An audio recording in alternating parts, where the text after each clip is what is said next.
Hai, Assalamualaikum. Selamat pagi. Pastinya segalanya sentosa bersama kami dalam Apa Khabar Malaysia. Hari ini hari Rabu. Betul. Jauh lagi perjalanan tu. Betul. Kita baru sampai pertengahan minggu ni. Maka kita ada beberapa hari lagi sampai ke hujung minggu dan juga pembukaan sesi persekolahan yang baru. Minggu depan start 10 Minggu Mac. depan, betul. Minggu depan juga kita akan mula berpuasa. Betul. Sesi pertama, ya. Kita puasa Selasa minggu depan. Lepas tu kita akan buka sekolah pun minggu depan juga. 10 hari bulan untuk sesi pertama dan juga 11 hari bulan untuk sesi kedua. Jadi kepada mereka, kepada cikgu-cikgu di luar sana yang telah pun sedia fahamkan hari ini mereka dah kembali ke sekolah untuk membuat persiapan menyambut anak-anak murid kembali ke sekolah. Jadi sudah pastinya banyak kerja-kerja yang perlu dilakukan sebelum menerima anak-anak kembali ke sekolah. Betul. Dan orang kata bercakap tentang persiapan untuk kembali ke sekolah hari ini, kita akan ada seorang tetamu bersama kami yang akan berkongsi sedikit. Mungkin ada promosi lah kot mungkin untuk bagi ibu untuk bapa ibu Basya bapa di luar sana yang mungkin sedang mencari-cari uniform sekolah, kelengkapan sekolah dan sebagainya. Jadi jangan ke mana-mana, tunggu hingga ke akhir rancangan hari ini. Tapi seperti biasa, kita nak kongsikan dulu sedikit petikan dari portal bernama.com. Betul, yang menarik di portal bernama.com boleh kita kongsikan di mana sebelum ni Menteri Komunikasi telah melancarkan kod etika kewartawanan.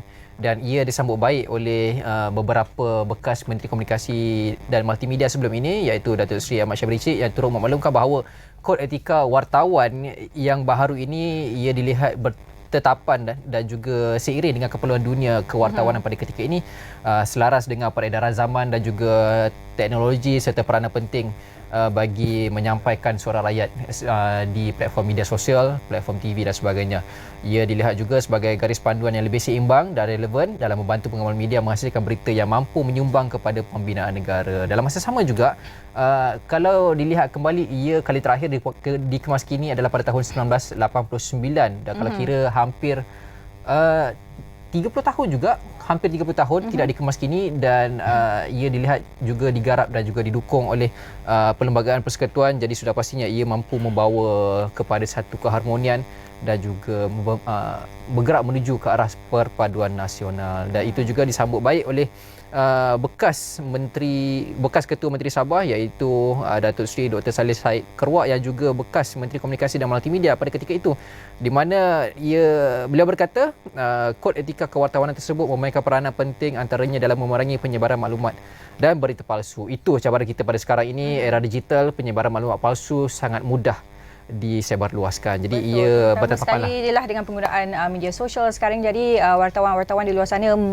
ada menggalas tanggungjawab yang lebih berat untuk memastikan informasi dan juga berita yang disampaikan adalah tepat dan juga tidak lari daripada fakta. Okey, seperti biasa, untuk lebih lagi maklumat terkini dan juga berita-berita yang baru, layari portal bernama.com, dan juga kepada anda semua yang ingin berkongsi bersama kami, mungkin ada apa-apa cadangan ataupun hebahan, boleh emailkan kepada kami di akmbernama.tv@gmail.com. Tapi sebelum itu kita nak tengok dulu ramalan cuaca sebelum kita ke rakan tugas dari Bilik Berita. Sama-sama kita saksikan.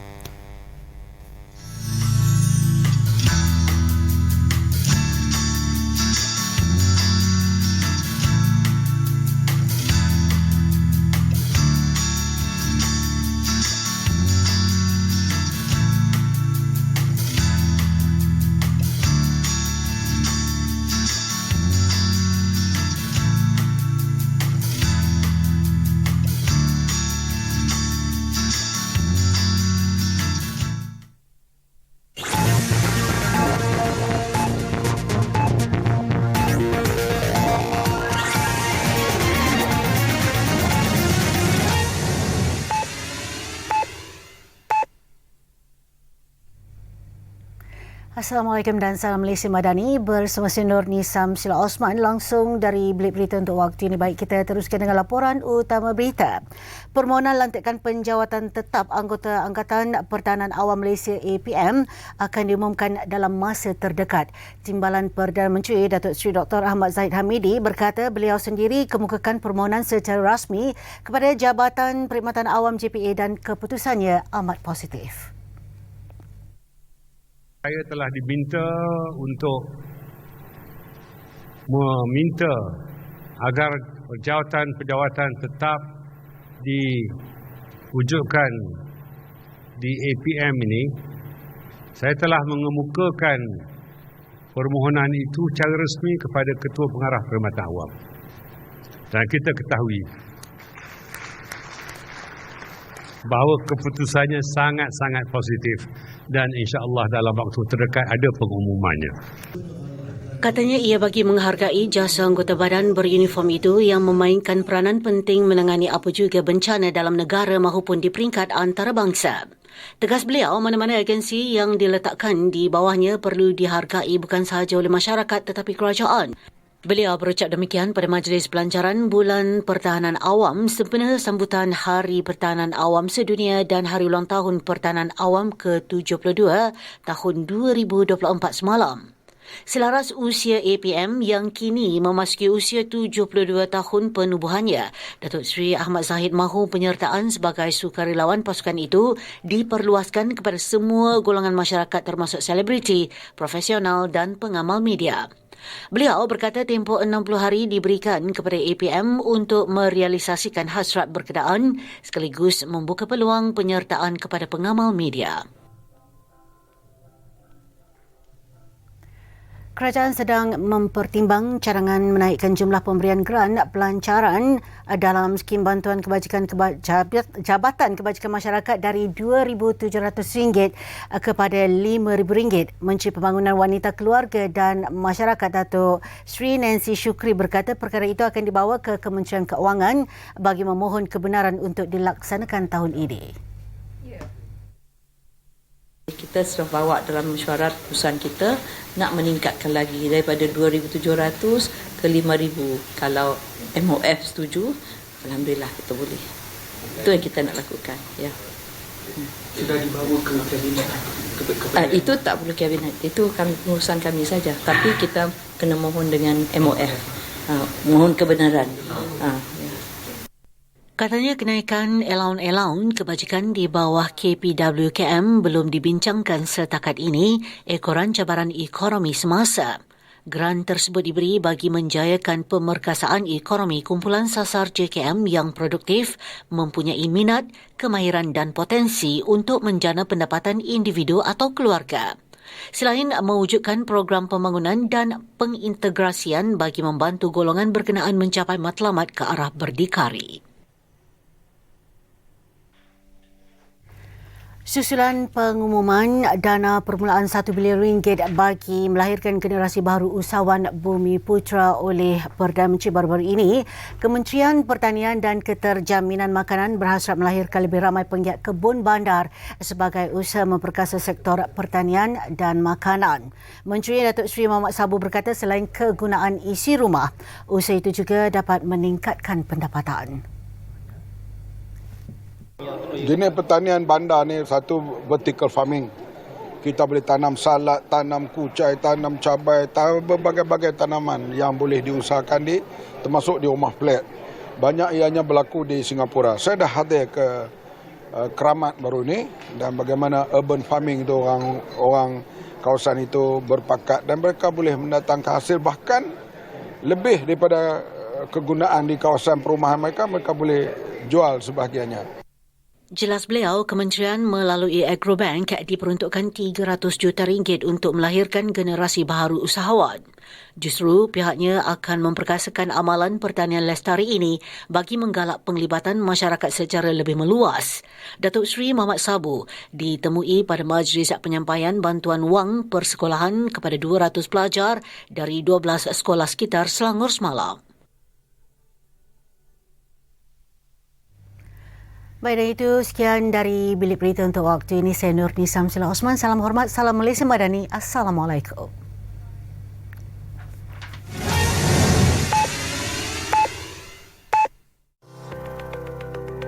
Dasar Kebajikan Masyarakat Negara mula digubal pada 1990 meletakkan warga emas sebagai salah satu kumpulan sasar, diberi tumpuan penting susulan peningkatan masalah sosial terhadap mereka termasuk penganiayaan dan pengabaian.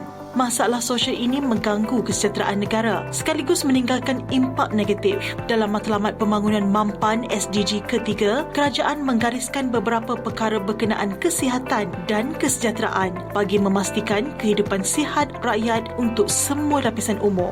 Di Malaysia, laporan terbaru dikeluarkan Kementerian Kesihatan KKM mencatatkan peningkatan 20% kes penderaan dan pengabaian ibu bapa oleh ahli keluarga sendiri. Kajian menunjukkan 1 daripada 100 warga emas di Malaysia pernah ditipu soal kewangan.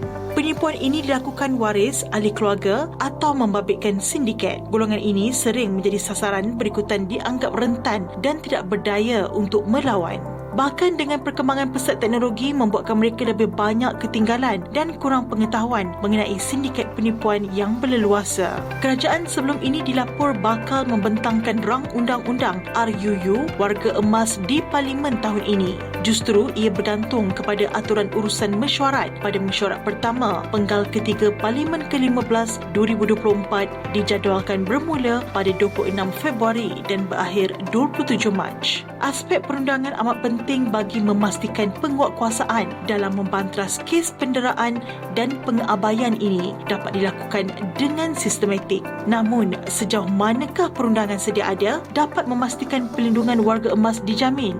Kupasan selanjutnya bersama tetamu di studio. Itu dia, kalau kita lihat banyak lagi kelompongan yang perlu kita tambah baik bagi sama-sama kita melindungi warga emas yang kalau kita lihat 2050 dijangka negara Malaysia bakal menjadi negara tua. Jadi sebenarnya banyak perkara yang perlu kita teliti dalam usaha kita melindungi, bukanlah katanya melindungi warga emas, tetapi istilah lebih dekat melindungi ibu bapa kita yang semakin meningkat usia. Betul. Jadi kita nak bercakap lebih lanjut berkaitan dengan topik kita, lindungi warga emas. Dari Terabai kita ada seorang tetamu yang cukup istimewa, iaitu pensyarah kanan dari Jabatan Syariah dan Undang-Undang Akademi Pengajian Islam dari Universiti Malaya, iaitu Dr. Siti Aisyah Samudin. Apa khabar, Doktor? Alhamdulillah, baik. Izu, Pasha, apa khabar? Baik, Alhamdulillah. Okey, kita nak bercakap tentang pengabaian warga emas di Malaysia ni. Kita nak mulakan dululah sedikit latar belakang. Kalau kita lihat pada situasi kita sekarang ni, adakah pengabaian warga emas di negara kita ni berada pada tahap yang membimbangkan? Saya boleh kata dengan melihat pada statistik, memang membimbangkan.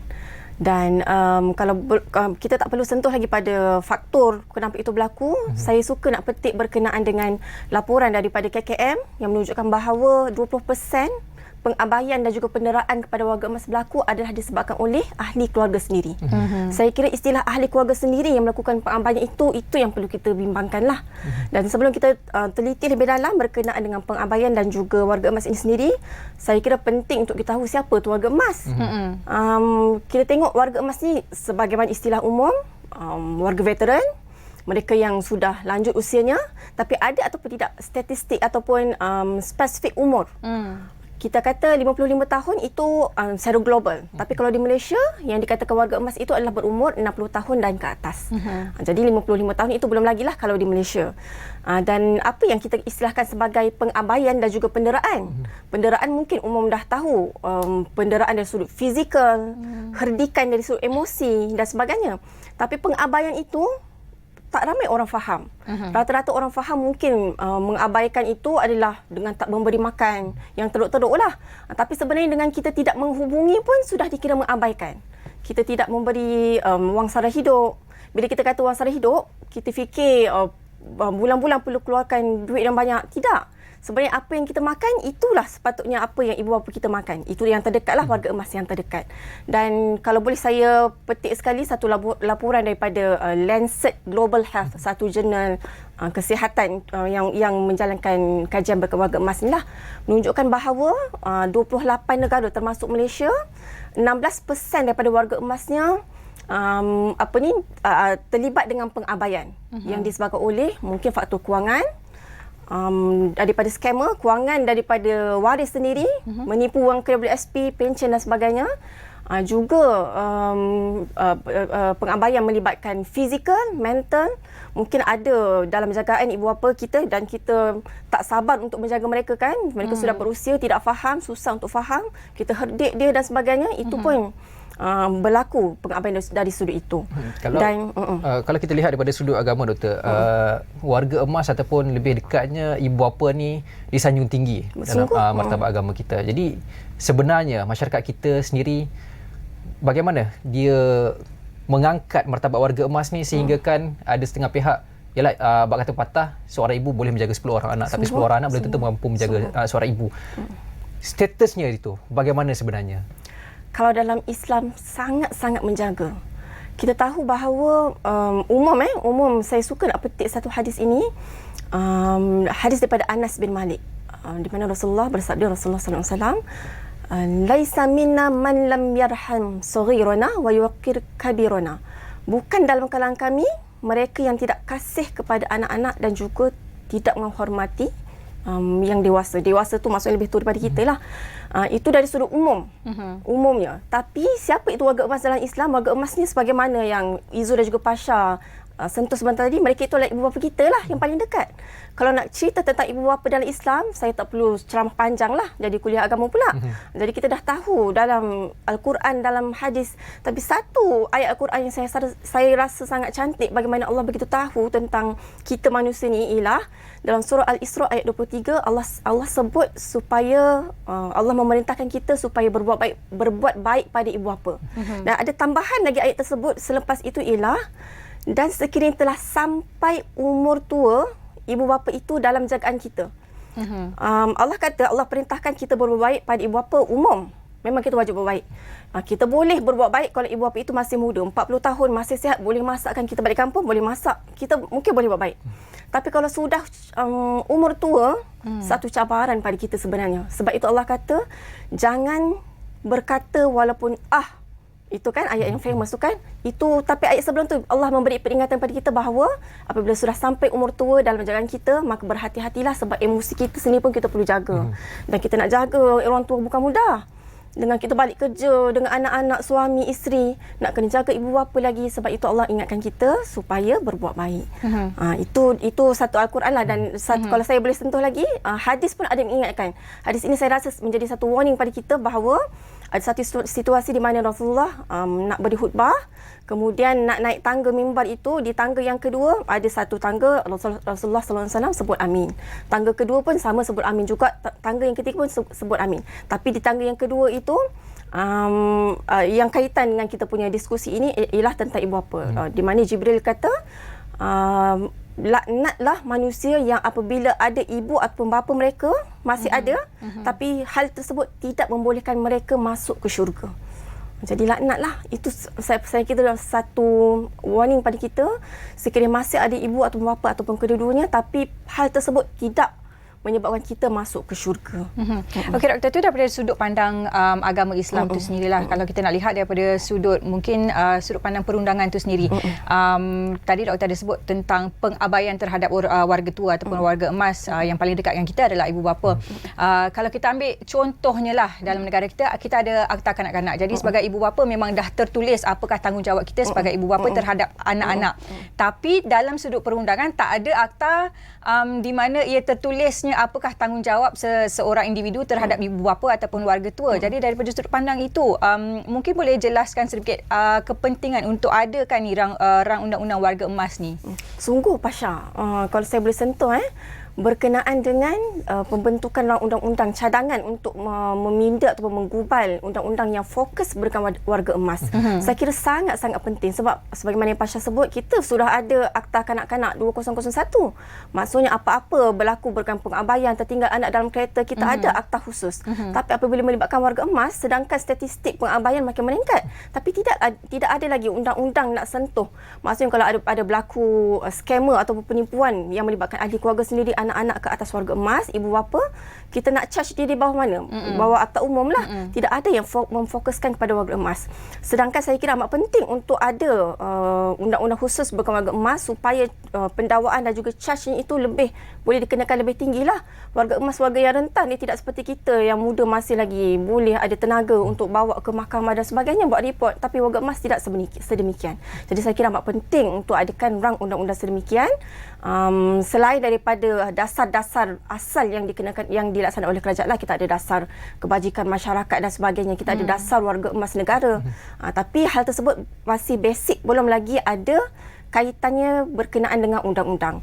Maksudnya segala apa usaha yang kita ada sekarang ini yang dibuat untuk kesejahteraan warga emas, semua itu adalah melibatkan dasar-dasar, bukan melibatkan penguatkuasaan undang-undang. Okey, Doktor, sekiranya apa yang kita bincangkan ni di bawah usul tersebut di Dewan Negara, Dewan Rakyat, seterusnya mungkin di-endorse di Parlimen, kita boleh berusaha, tapi berjadi ataupun tidak itu bergantung pada menteri. Sekiranya ia dibawalah ke Parlimen, apa antara perincian yang boleh kita bawakan di peringkat awal ini untuk kita menjaga lebih lanjut hak dan juga kebajikan warga emas ni? Satunya saya kira yang menyentuh berkenaan dengan pengabaian ini adalah berkenaan dengan charge ataupun dakwaan-dakwaan yang boleh dikenakan ke atas mereka yang mengabaikan itu satu. Mungkin ahli keluarga yang saya faham antara satu faktor itu adalah faktor mengabaikan ini kadang-kadang melibatkan kerjaya dan sebagainya. Tapi jangan sampai kerjaya itu kita terlampau utamakan sehingga kita mengabaikan tanggungjawab. Jadi saya kira untuk dimasukkan itu adalah tentang pengabaian warga emas itulah. Yang kedua, dari sudut penipuan harta-harta kehartaan itu pun sangat penting. Sebab statistik berlaku yang melibatkan scammer luar ni itu sudah tentulah, tapi yang melibatkan ahli keluarga sendiri, anak angkat dan sebagainya. Scammer dalam kalangan ahli keluarga sendiri ni yang menipu orang-orang tua, terutamanya bila dia berkenaan dengan harta-harta lah kan. Sungguh. Lagi satu sebab kita melibatkan unsur kepercayaan anak sendiri kepada ibu bapa. Jadi saya kira amat penting untuk dimasukkan ke dalam akta tersebut. Juga melibatkan undang-undang bagaimana untuk menghantar. Kita membolehkan anak-anak dibolehkan untuk menghantar ibu ataupun ayah sekiranya perlu ke rumah-rumah perlindungan. Jadi perlu ada undang-undang tersebut. Sebab ada rumah-rumah perlindungan yang berbayar, kadang-kadang anak-anak lari tak nak bayar pula rumah-rumah tersebut. Jadi perlu juga dimasukkan undang-undang melibatkan rumah-rumah perlindungan inilah. Jadi kalau kita lihat statistik, Doktor, ada yang kata dia punya statistik tu fluctuate. Ada masa naik, ada masa menurun, bergantung pada trend. Anak-anak menghantar ibu bapa mereka ke rumah jagaan orang tua ni. Dari sudut asas undang-undang dan sebagainya, menghantar itu tak salah.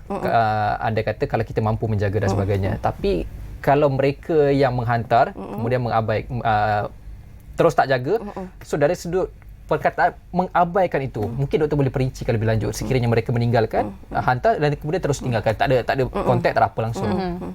Kalau nak kata berkenaan undang-undang, sebab kita tidak ada undang-undang lagi kan. Jadi saya sentuh berkenaan rumah perlindungan ini dan juga warga emas. Bagaimana aturannya untuk kita hantar ke rumah-rumah perlindungan inilah. Kalau kita lihat dahulu, rumah perlindungan ini tak banyak. Mungkin sebab dahulu dalam tahun 80-an, 70-an ke tidak ada keperluan yang begitu meruncing lah. Kita kebanyakan ibu bapa ni masih tinggal bersama-sama dengan anak menantu. Juga tidak ada keperluan mereka bekerja ke sana ke sini ke, masih duduk setempat lagi. Kemudian dalam 90-an, 2000-an mungkin sudah ada keperluan, tapi maksudnya keperluan tersebut kita tak boleh nak sebut, kita tak boleh nak kata saya nak hantar ke rumah orang tua lah, sebab itu adalah satu perkara yang tabu. Maksudnya kita,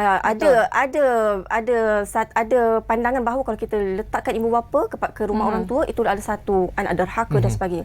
Jadi kita kata lebih baik aku jaga sendiri, walaupun tak jaga sangat pun, terabai juga, tak bagi makan dan sebagainya, dengan mendera dan sebagainya. Tapi sebab tak nak kena charge, tak nak kena ada orang anggap kita anak derhaka, orang kita mengata-ngata yang macam-macam lah kan. Tapi sebenarnya berlaku pengabaian statistik itu meningkat. Jadi sebab itulah adanya peningkatan untuk menubuhkan rumah-rumah perlindungan ini disebabkan oleh perkara-perkara sedemikian. Peningkatan dari sudut kesihatan, dari sudut dan sebagainya lah, kesihatan, dari sudut pengabaian, dari sudut gelandangan dan juga fakir miskin yang di kalangan 60 ke atas. Kalau dulu mungkin orang-orang muda lah gelandangan, sekarang 60-an dan ke atas sudah jadi gelandangan. Dan maksudnya 60 warga emas biasa kita lihat dia di rumah-rumah kan. Sekarang ini bergelandangan di tepi-tepi jalan dan sebagainya.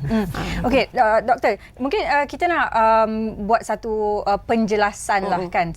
Mungkin ada perbezaan antara rumah perlindungan dan juga rumah penjagaan orang tua. Macam yang Doktor sebutkan tadi, mungkin atas dasar faktor sibuk dengan kerjaya dan sebagainya, mungkin terpaksa menghantar ibu bapa ke rumah penjagaan orang tua, di mana mungkin macam zaman sekarang ni ada yang kita boleh hantar macam daycare, macam kita hantar anak-anak ke taska kan. Hantar petang ambil. Perbezaan antara rumah penjagaan, adakah itu juga dianggap sebagai rumah perlindungan ataupun rumah perlindungan itu adalah spesifik untuk warga emas di mana tidak ada waris, tak ada orang jaga.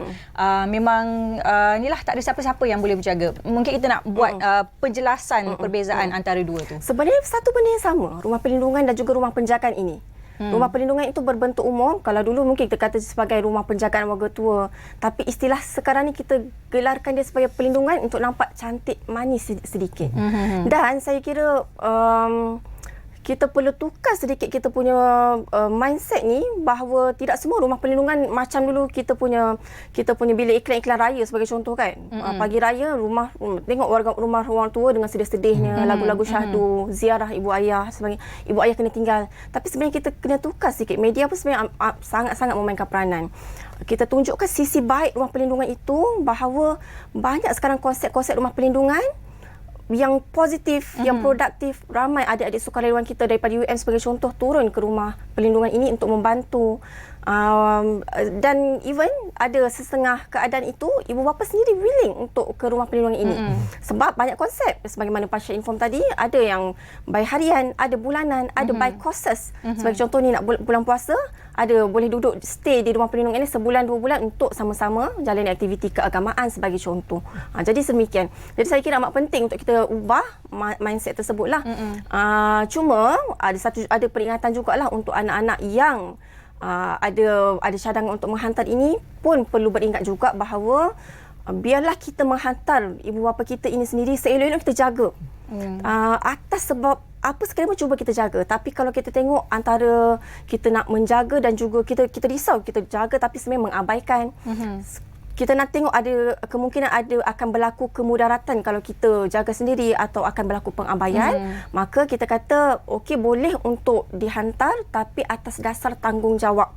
Bukan atas dasar nak berlepas diri ataupun biarlah.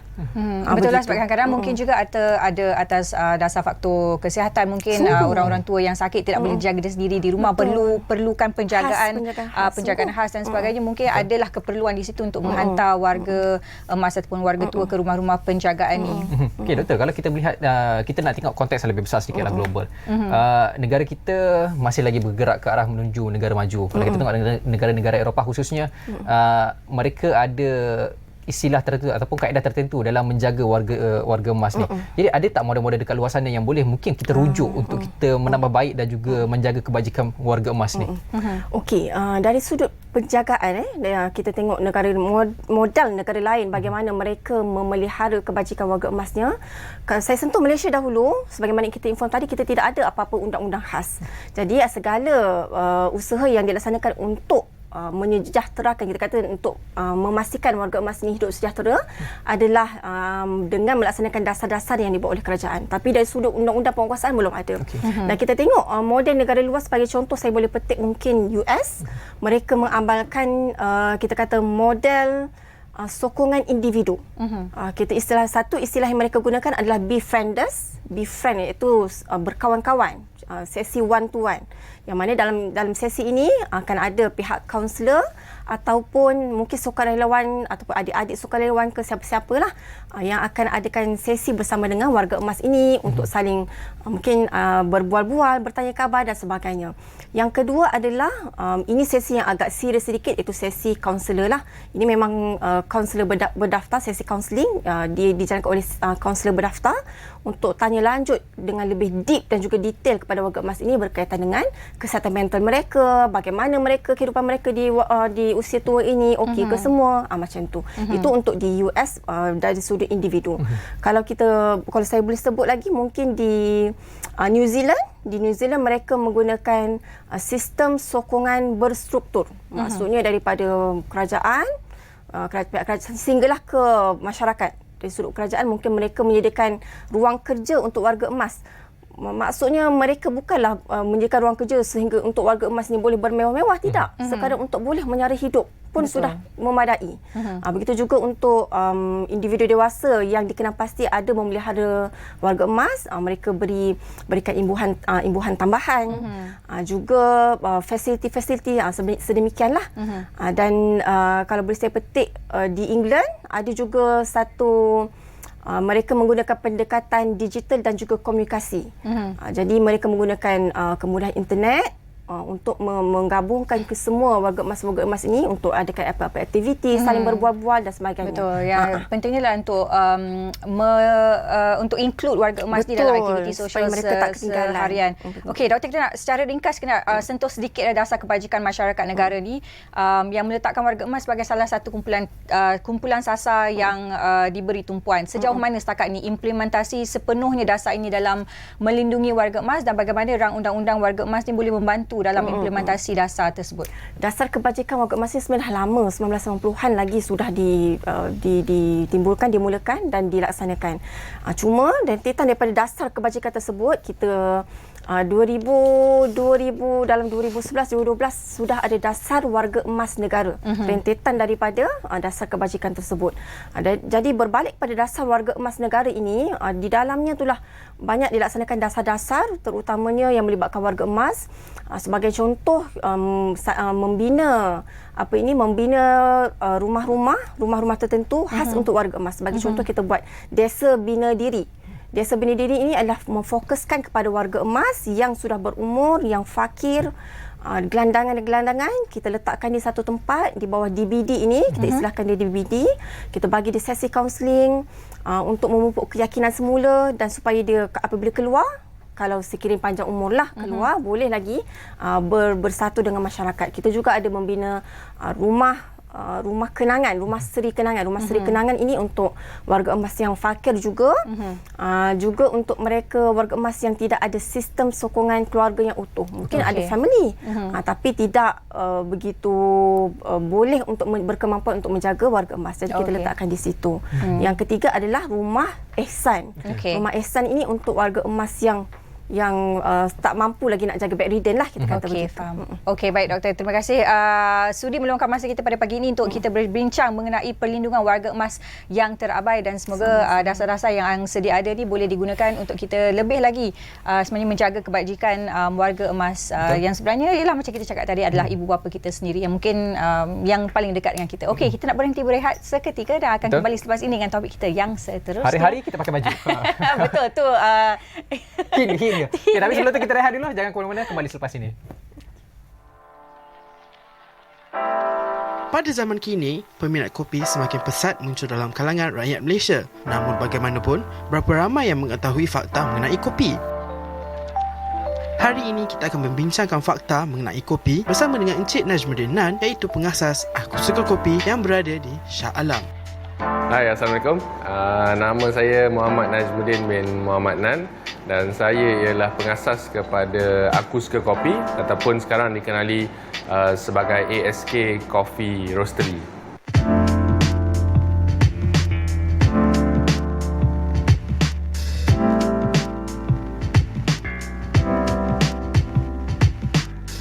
Basically, biji kopi ni sebenarnya dia memang ada banyak jenis-jenis dan juga asal yang berbeza lah, daripada negara yang berbeza apa semua. Cumanya yang dalam industri kopi sekarang ni yang paling popular ialah daripada baka Arabica, baka yang bernama Robusta dan baka yang bernama Liberica. So 3 baka ni ialah baka yang utama yang ada di seluruh negara. Tapi biasanya yang dijual di kafe-kafe seluruh dunia sekarang ni ialah daripada baka Arabica sebenarnya. So yang mempengaruhi dia punya rasa tu ialah pertama daripada negara dia, okey. So daripada Brazil berbeza, daripada Indonesia berbeza, daripada Afrika berbeza, alright.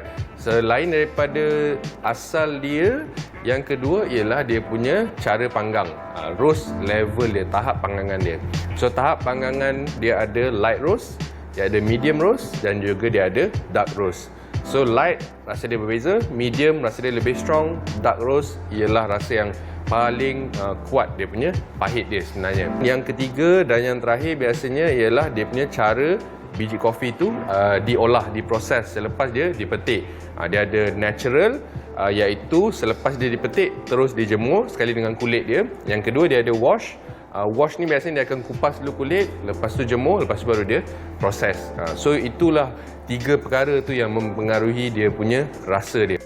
Sebenarnya untuk biji kopi ni yang paling digemari ramai oleh orang Asia lah sebenarnya. Biasanya bin daripada Brazil, alright. Lepas tu selain daripada bin daripada Brazil, Colombia pun ada, agak popular. Yang ketiga biasanya bin daripada Indonesia. Sebab apa? Sebab orang kita ni kita dah biasa minum kopi daripada kecil. Okey, so diorang ni dah biasa minum kopi yang pahit dan mungkin kurang acidic, kurang masam. So untuk bin yang saya sebutkan tadi tu, Brazil, Colombia, Indonesia, mereka ni semua memang less acidic. Lepas tu dia punya pahit dia tu memang lebih tinggi. So berkemungkinan itulah sebabnya kenapa bin-bin yang saya sebutkan tadi tu agak popular di kalangan orang kita.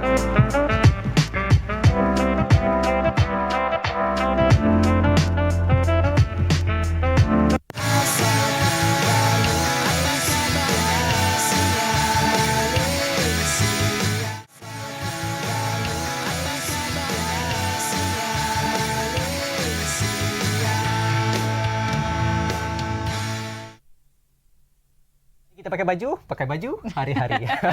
Itu dah promosi yang bukanlah promosi tapi antara tamu yang boleh kita kongsi kepada anda. Kalau kita pergi mana-mana, kalau dulu kita biasa kalau beli baju kat mana hari-hari. Pergi dating kat mana hari-hari. Dating Okey. Shopping. Izu dah siap ke buat kelengkapan untuk kembali ke sekolah? Saya tak kembali ke sekolah, saya hantar anak orang lain ke sekolah. Hantar anak orang lain. Okey. Tak apa pun bagi anda di luar sana yang masih lagi mencari-cari kelengkapan pakaian untuk inilah persediaan untuk anak-anak nak mula ke sekolah minggu hadapan. Bolehlah ke pusat pakaian hari-hari bersama kita pada pagi ini. Encik Amiluddin Haji Latif merupakan pengarah HHBJ ataupun nama panjangnya Hari-hari Bumijaya. Bumijaya. Tapi tak apa, kita nak bercakap lebih lanjut dengan Encik Amiluddin Haji Latif berkaitan dengan tajuk kita, jom kembali ke sekolah bersama pusat pakaian hari-hari. Pertama sekali kita nak tahu jenama gedung hari-hari ni satu Malaysia dah tahu. Tetapi status sekarang ni bagaimana perkembangannya, dah banyak outlet dah ada. So dekat mana kita boleh dapatkan di seluruh Malaysia, Semenanjung, Sabah Sarawak. Mungkin Encik Amiluddin boleh kongsikan? Okey, apa khabar Malaysia? Alhamdulillah. Hasrat saya untuk menjadikan pakaian sekolah dan pakaian terbesar di seluruh Malaysia hampir tercapai. Di mana sekarang ni pusat pakaian hari mempunyai berjumlah 109 outlet. Dan tahun ni kita bercadang untuk menambah lagi 6 outlet. Dan terbaru ni insya-Allah kita akan buka di Hulu Langat dan Rawang. Dan insya-Allah sambutan daripada pelanggan-pelanggan setia hari-hari sangat memberangsangkan dapat masa musim cuti sekolah ni. Memang terlalu pack, dia orang hadir datang memberi pakaian sekolah untuk anak-anak mereka. Alhamdulillah. Jadi sambutan begitu hebat lah kan. Hebat. Selalunya kalau kita cakap pasal pusat pakaian hari-hari, memang yang bermain di minda ataupun di fikiran orang adalah pakaian lah kan. Tapi apakah sebenarnya servis-servis lain yang disediakan oleh pusat pakaian hari-hari selain jualan pakaian? Okey, buat sementara waktu ni memang kita fokus kepada pakaian. Dan buat sementara waktu ni juga kita belum berhasrat untuk membuka barang-barang yang lain selain pakaian. Sebab itu saya memang target pakaian adalah menjadi kedai pakaian kita, iaitu pusat pakaian hari adalah kedai pakaian sahaja buat sementara waktu ni. Okey. Apa yang menjadikan pusat pakaian ni hari-hari sentiasa mendapat tempat di hati dan juga relevan? Sebab kita tahu sekarang ni banyak kedai-kedai yang dah buka menawarkan pakaian uniform sekolah dan sebagainya. So apa yang menjadikan hari-hari ni masih relevan dan kekal menjadi pilihan rakyat Malaysia? Okey, kami memberikan pakaian daripada segi saiz, iaitu saiz kecil hinggalah dewasa. Dan juga kita juga menawarkan diskaun kepada pelanggan-pelanggan maupun kita beri kepada kerjasama dengan pihak sekolah, di mana kita menawarkan diskaun kepada sekolah atau pertubuhan NGO untuk datang membawa anak-anak yatim ke kedai kami. Dan kami menawarkan pakaian sekolah diskaun kepada mereka. Dan Alhamdulillah kedai kami untuk membeli kelengkapan sekolah tu memang mencukupi, dan banyaklah rata-rata kami bercakap dengan pelanggan-pelanggan, bertanya, dan Alhamdulillah mereka berpuas hati untuk melanggani kedai hari-hari kami. Pecutan terakhir seminggu sebelum kita kembali ke sekolah, bagaimana tawaran harga yang ditawarkan di pusat hari-hari? Kata tadi ada diskaun So diskaun itu berapa banyak? 50%, 60%? Boleh kongsikan? Biasanya memang kita bagi 10% lah kepada anak-anak yatim ataupun pihak-pihak sekolah yang datang membawa anak-anak yatim ini. Dan itulah antara kerjasama yang dapat CSR yang kami berikan kepada anak-anak yatim. Dan itulah yang memang tiap-tiap tahun banyak juga sekolah yang datang memang datang ke kedai kita hari-hari. Dan sebab itulah saya kata tadi insya-Allah nampaknya sambutan daripada luar sana kepada hari-hari sangat memberangsangkan. Terima kasih. Okey, kalau kita lihat tadi macam ada snippets lah gambar-gambar di pusat pakaian hari-hari selain daripada jualan baju-baju uniform dan sebagainya, ada juga jualan kelengkapan untuk ke sekolah. Mungkin ada ke tawaran-tawaran istimewa, jualan beg sekolah murah ke ataupun beli-beli stationery secara package dengan harga yang murah ke, macam mana? Memang dari dulu insya-Allah kerjasama yang kita tawarkan melalui pakaian-pakaian sekolah, beg-beg sekolah ni melalui kerjasama dengan KPDN baru-baru ni kita buat di Negeri Sembilan, kita menawarkan barangan yang agak harga ramah. Jadi insya-Allah hasil daripada kerjasama tu pun mendapat sambutan juga. Sebab itulah kita melalui program dengan kementerian hari itu. So sambutan daripada orang Negeri Sembilan sangat baguslah, alhamdulillah. Dan insya-Allah kita bercadang dan berhasrat mungkin tahun akan datang kita akan mengadakan kerjasama lagi untuk barangan ramah, iaitu barangan diskaun yang kita tawarkan insya-Allah. Okey, Cik Mailudin, kita minggu depan kita nak start sekolah. Minggu depan juga kita nak start puasa. So bila dah puasa, bulan depan pula kita nak sambut raya. So ada keluhan ibu bapa yang meluahkan rasa risau lah, gusar dan sebagainya sebab ialah minggu depan dah start sekolah, dah start puasa, lepas tu dah kena prepare untuk barang-barang raya pula. So banyak mungkin duit dah. Betul mungkin ada offer untuk jualan hari raya awal-awal ni, mungkin boleh bagi hint sikit. Okey, seperti biasa alhamdulillah juga di samping pakaian sekolah ni menjadi keutamaan kepada pelanggan-pelanggan setia kita, kita juga akan menghadapi hari raya yang akan menjelma ni. Jadi kebiasaannya memang kita offer kepada pelanggan-pelanggan yang berbelanja ke kedai kita dengan pakaian raya melebihi RM120, mereka akan mendapat sapur pack raya. Dan juga kita menawarkan kepada mereka yang membeli lebih daripada RM200, kita akan memberi bag woven bag purple kita yang memang insya-Allah diminati. Setidak-tidaknya itu antara yang kita buat. Dan juga di samping itu juga jika mana-mana pertubuhan NGO atau sekolah yang membawa anak-anak untuk berbelanja pakaian raya, kita juga menawarkan diskaun yang berpatutan kepada mereka, insya-Allah. Okey, untuk orang ramai di luar sana kan, selain daripada datang terus ke cawangan-cawangan pusat pakaian hari-hari yang 109 buah cawangan tu, ada tak mungkin jualan secara online ataupun boleh beli daripada website pusat pakaian hari-hari ke, macam mana? Sekarang kan zaman orang suka beli online kan, shopping online senang mudah. Macam mana Cik Amil? Okey, kepada pelanggan-pelanggan kami di mana yang setia, anda juga boleh melayari laman web kami iaitu www.ihari.com. Dan juga kita juga ada Lazada, Shopee hari-hari untuk mereka boleh melayari laman web kami. TikTok hari-hari ada tak free shipping? Ada juga, tetapi alhamdulillah semenjak kebelakangan ni kita nampak sambutan untuk daripada laman web sangat baguslah, itu daripada Lazada, Shopee, dia orang membeli memang berangsangkan sekarang. Okey, menyebut berkaitan dengan koleksi hari raya, baju raya baru-baru ni, bukanlah kata baru-baru ni, tapi sekarang tengah rancak mempromosikan baju-baju raya, baju kurung raya dan sebagainya. So line up daripada pihak hari-hari sendiri, pusat pakaian hari-hari, line up baju rayanya adakah datang daripada koleksi hari-hari sendiri ataupun ada daripada koleksi luar dibawa masuk dijual? Okey, melalui harga yang berpatutan yang kami tawarkan dari dulu, kini dan insya-Allah selama-lamanya. So kami juga memastikan kualiti pakaian kami terjamin dan sesuai untuk dipakai oleh rakyat Malaysia khususnya. So daripada situ tiap-tiap tahun lah kita akan upgrade kualiti pakaian kita, dan insya-Allah sekarang ni memang untuk pakaian raya pun dah ramai lah, terutama di kalangan golongan artis pun makai pakaian untuk mereka mengadakan syuting. Ada tak koleksi mungkin untuk hari raya ni lah, terutamanya sekali koleksi sedondon untuk sekeluarga ke macam mana daripada koleksi pusat pakaian hari-hari sendiri? Ya, memang daripada dulu memang pakaian raya ni kita memang buat daripada dulu, memang trend lah. Orang Malaysia ni culture dia orang kan suka berpakaian untuk macam menggunakan pakaian anak beranak, nak sama kan. Tapi memang kita still ada lagi lah pakaian-pakaian tersebut, dan alhamdulillah pakaian tersebut sekarang ni semakin lama trend kita yang kita cakap tadi, tiap-tiap tahun saya akan pastikan kualiti kita terjamin.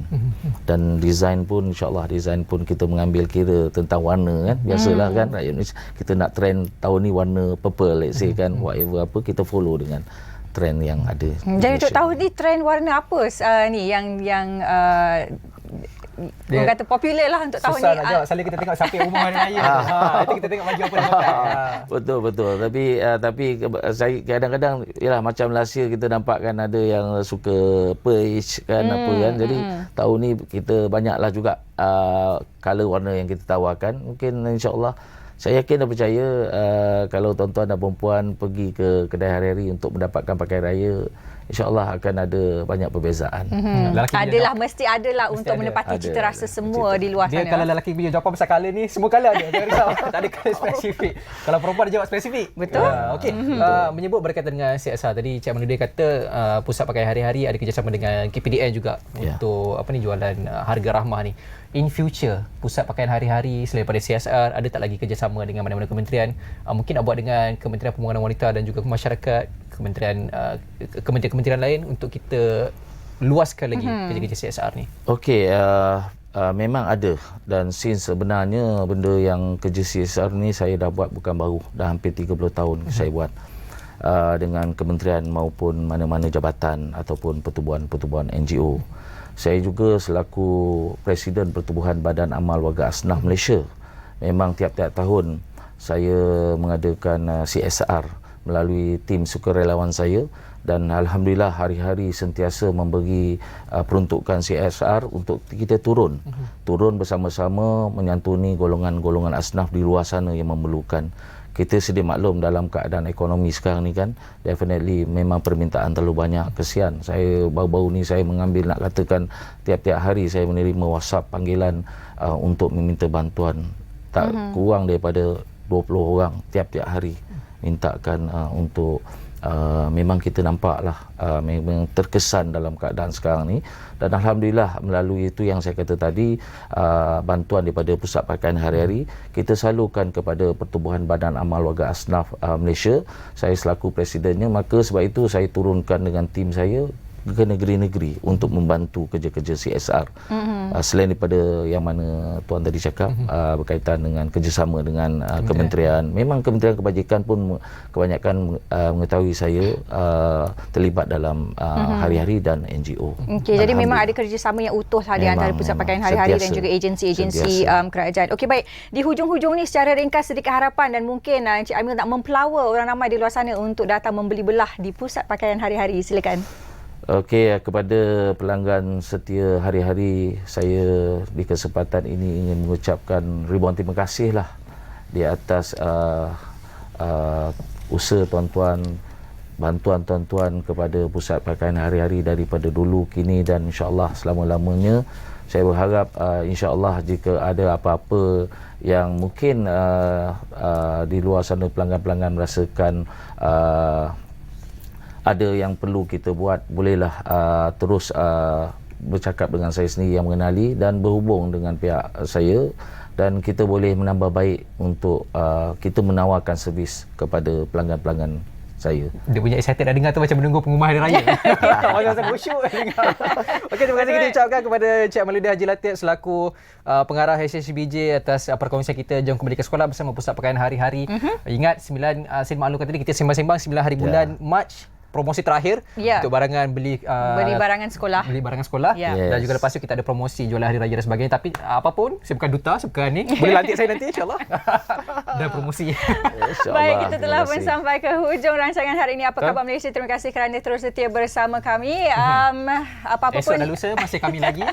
InsyaAllah kita akan berjumpa lagi. Apa-apa pun jaga diri, jaga kesihatan semua. Saya Pasha Rahim. Saya Yusof. Kita jumpa lagi. Assalamualaikum. Salam hormat. Bye. Terus bangkit ya